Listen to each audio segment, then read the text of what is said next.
950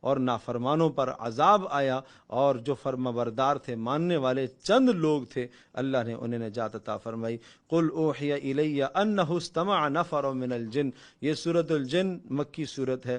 اس کا کچھ اختصار کے ساتھ واقعہ سورۃ الاحقاف 26ویں پارے کے اندر بھی آ چکا ہے کہ جنات کی ایک جماعت رسول اللہ صلی اللہ علیہ وسلم کے پاس آئی اور ایمان لائے، اور انہوں نے جا کے اپنی قوم کو تبلیغ کی۔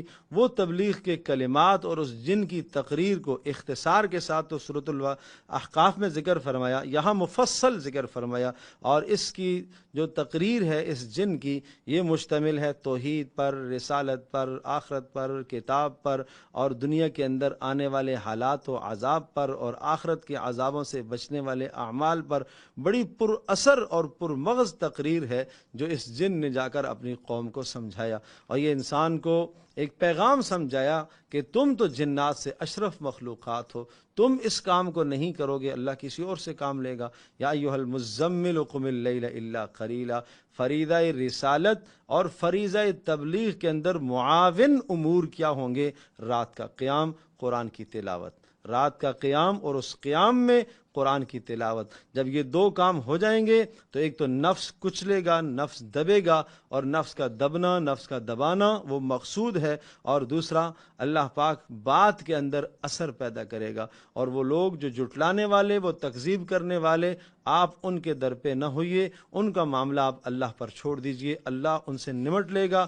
سورۃ المدثر، یا ایھا المدثر قم فانذر، دن کا فریضہ رسالت کیا ہے؟ لوگوں کو ڈرانا، اللہ کے پیغامات کو سمجھانا، اور مکذبین کی آپ پرواہ نہ کیجئے۔ اور پھر کچھ قیامت اور آخرت کے احوال کہ جہنمی جب جہنم میں جائیں گے ان سے پوچھا جائے گا کیوں تم جہنم میں آئے ہو، تمہارا کیا جرم تھا؟